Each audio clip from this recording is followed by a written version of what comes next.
I'm Tarot, and this is a look at the Hermetic Tarot. Now, this is one of those decks that I just didn't have. I've been having it on my wish list, but I just never picked it up. So I decided to pick it up and check it out. A lot of fantastic reviews. I think the black and white is sort of dissuaded me from picking it up. So I got this off Amazon. I'm looking at the seal, and it looks like it's either repackaged or I don't know if that's the original seal or not.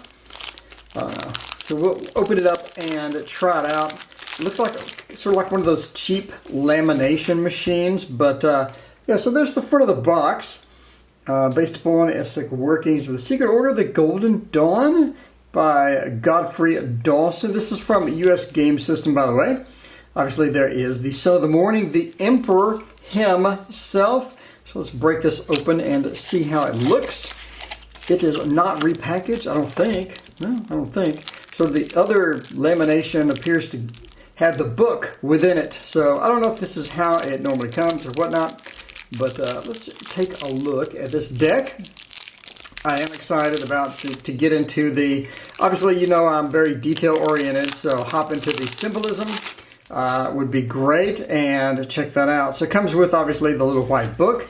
And according to the reviews, the little white book has a ton of information. And they were not lying. This is a lot of stuff. So Little White Book is 70 pages, and it goes into quite a bit of depth there, right? Queen of Swords, graceful woman. So this is the air, the watery part of air. Talks about rules from 20 degrees Virgo to 20 degrees Libra. Perceptive, observant, subtle, quick, confident, graceful. Reversed, cruel, sly, deceitful, unreliable, narrow-minded. So that looks pretty cool. Looks very cool. So yeah, this is a black and white. So the cardstock is, fairly thin. That is a wobbly cardstock indeed. So here we're looking at the backs. We'll flip this over and check out the fronts. Then we have the Hermetic Tarot. Again, sort of just an introductory card. Considered to be one of the most important esoteric tarot decks created in the 20th century. Is now back in print in response to incredible demand. Indeed. Like my demand to go get it. I think this cost me 20 bucks, 20-ish bucks. I'd have to go see what I paid for it on Amazon. So yeah, the Foolish Man, a lot of symbolism on these, right? We have quite a bit of symbolism, especially with the Foolish Man. So there's a ton of stuff on here. This is just packed. This is just packed. We have it looks like a crocodile with a wave. Not really sure what that is. And then over here we start getting into the astrology as well. We have a nice sunlit with all the rays and beams. It's sort of odd that this doesn't have color, considering the Golden Dawn was very, very attuned to what colors mean what and the significance of color and whatnot. But then we have the Magus. So the Magus of Power. Again, a lot of different stuff. Obviously, Mercury, as we sort of sneak into the Magus. And then we have the traditional Mercury symbolism and whatnot. So, let's see. We have a sword. So he has all of his tools. And I'm assuming that is... I don't know what that is. So, yeah, here we go. Let's see. So I assume that's Hebrew, yes? Yes, Hebrew letters? Yeah, and then we have a candle. Interesting that the candle's half burned down. Then we have a pillar of smoke, or a bit of smoke there as well. So I assume, again, that is the Hebrew letter that corresponds with the Magus, with the Magician. I need to look up what that means. I assume the book will cover it. The Priestess of the Silver Star, and here are the two pillars, and again, more lettering, and then we have the proper letter of the major. So here we have a bunch of different stars. We have 5, 10, 12. I assume 12 stars represents maybe the planets, or maybe represents the signs. I'm not sure. We have a lot of symbolism there as well. The Emperor. So the Emperor, of course, with the Aries feel. Not sure what the B is about. A lot of different stuff in here. Yeah, this is one of those where if you know the symbolism, you could just sit there and talk for an hour. Very interesting. Magus of the Eternal Gods. Hierophant. And the Lovers. Really not much within the stay of the Lovers there. I like the chain. So the chained, that's a very interesting chain. Then we have the Gemini, obviously for the Lovers. Then we have Cancer for the Chariot. That Cancer is really prominent too, that Cancer symbolism. So we have the Chariot, and then it's interesting that the figures face each other. Whatnot. We have Fortitude. So again, with the, it's almost like, this reminds me of the Visconti Sforza as well. Then we have obviously Leo. Leo for the Fortitude or for strength. And we have the Hermit. Hermit obviously being Virgo. That's interesting. So we just sort of throw in Mercury within there as well. Wheel of Fortune. I figured there'd be a lot of symbolism in here, a bunch of creatures. I don't see as many creatures as I thought I was going to see in the Wheel of Fortune. But we have the Justice. And of course the Hanged Man. Tons and tons and tons. Death with the Scorpio. Scorpio is quite pronounced. They really want you to, they sort of hit you over the head with that Scorpio. Temperance. And the Devil himself. The Devil himself. With Capricorn being the Devil. The Blasted Tower. Pretty standard. I don't see any people falling. Yeah, there's one person falling. And somebody, is that a snake or is that somebody else's hand? Yeah, this is going to take a long time to figure out all the symbolism for this one. So I'm excited about this.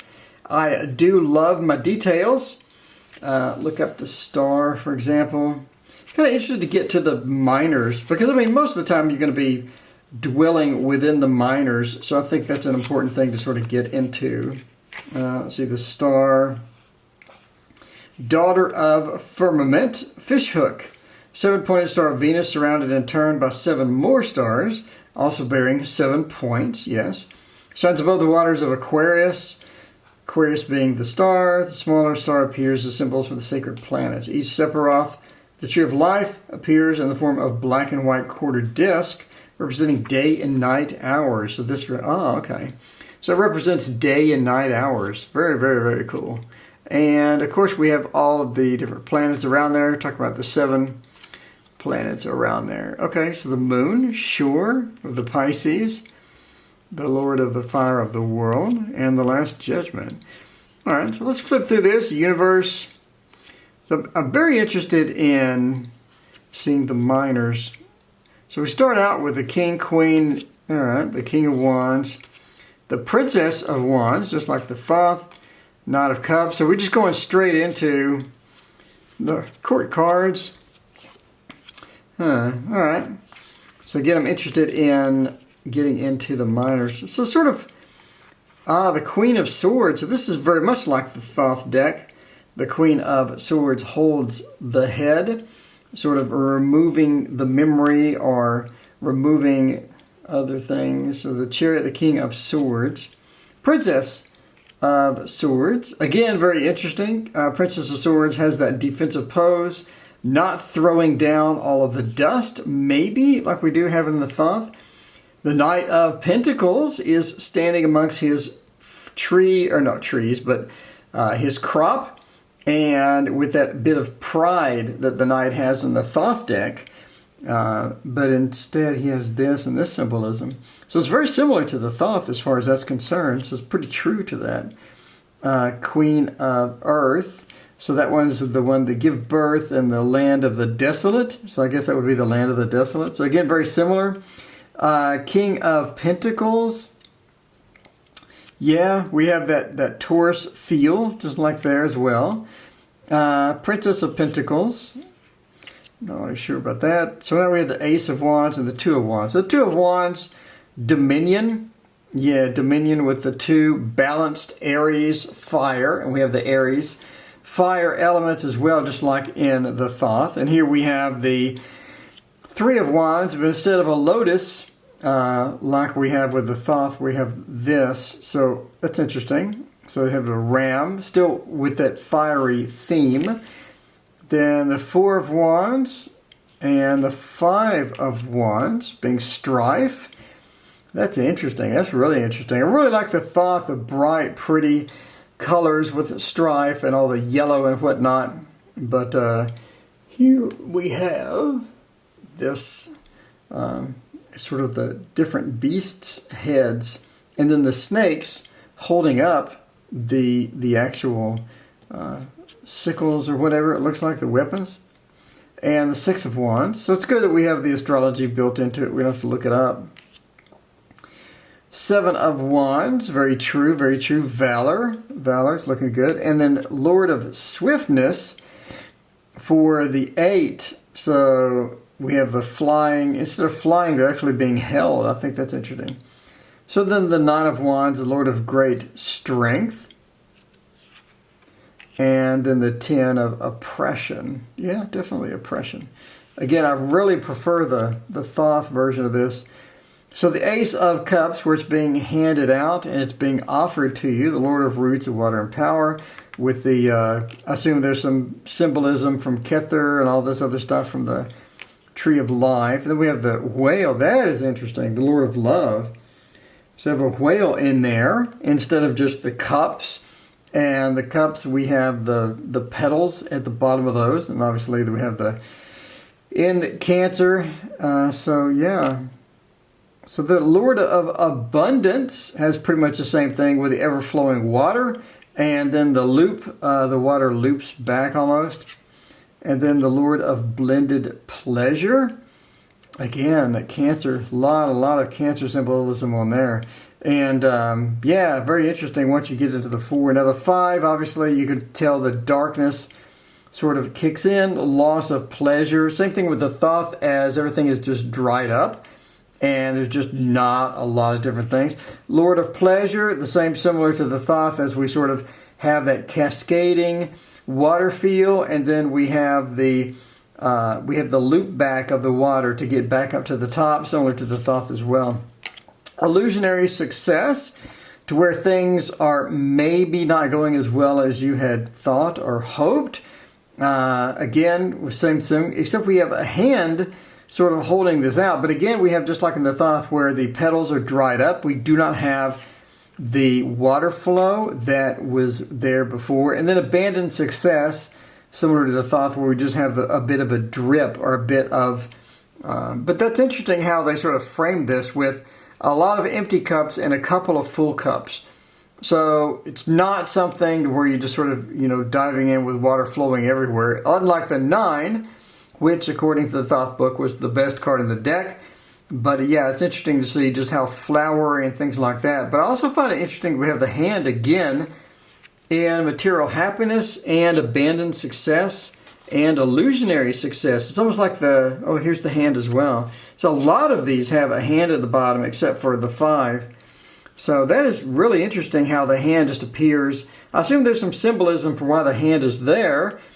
But again, I just need to read the book. We're just comparing this with the Thoth for now. It's sort of a Perfected Success, the 10 of Cups, which is not as awesome as the 9 of Cups. But that is fascinating how we have a hand coming out and sort of spilling water into the different cups. So the Ace of Swords, the sword piercing the crown of Kether for the Tree of Life. Pretty standard symbolism there. And the 2 of Swords, Peace, or Peace Restored. That's interesting how they put sort of that flowering aspect in it as well. Lord of Sorrow in the Thoth, this is a shredded rose. But here, they're not even touching. This is the first implementation of this I think I've seen where the swords aren't touching or crossing or stabbing something. Instead, they're just sort of blended into something here. I mean, it looks like it could be cutting something, but that's interesting how they don't touch and they just sort of curve out. Rest from Strife, so that is going to be the 4, and again we have the petal. Lord of Defeat, very similar. Earned Success, here we have the hands again. And then Unstable Effort, yeah, the 7, traditionally in the Rider-Waite as somebody sort of stealing things, so Unstable Effort. The Theft, we have the hand on that one. And then Shortened Force, the 8 of Swords, and then Despair and Cruelty, or Ruin, or otherwise known as Cruelty. That's interesting how the blade is sort of curved, and then we have a bunch of other curved blades. So it just looks like everything is just sort of curved out or not exactly straightened out. And then Ruin, the traditional Ruin, which is absolutely beautiful in the Thoth. But yeah, here we have the Sun in there. So Ace of Pentacles, that is an interesting take on that. I want to read about this. That's fascinating that the hand is back with the lotuses that are going around the pentacles. So here's change. Harmonious change. I think it's interesting. Harmonious change, not just change, right? Then we have a doubling of the astrology symbols. I guess they just wanted to, I guess they put them up here and they're like, you know, it'd be uneven unless we put them down there as well. But change, the pentacles look great. That looks great, especially for black and white. It looks really good. Material work, the 3, that stability with the 3, or that moving into the 3. The 4 of Pentacles, earthly power, which is the home card in the Thoth. That's really interesting. Material trouble, or basically being broke. Material success, the 6. So we've recovered from that. So that's interesting. So yeah, okay, Moon and Taurus, we got it. Moon and Taurus, I want to find out what those are. And success unfulfilled. Again, you have that dark feel that you have with Thoth as well.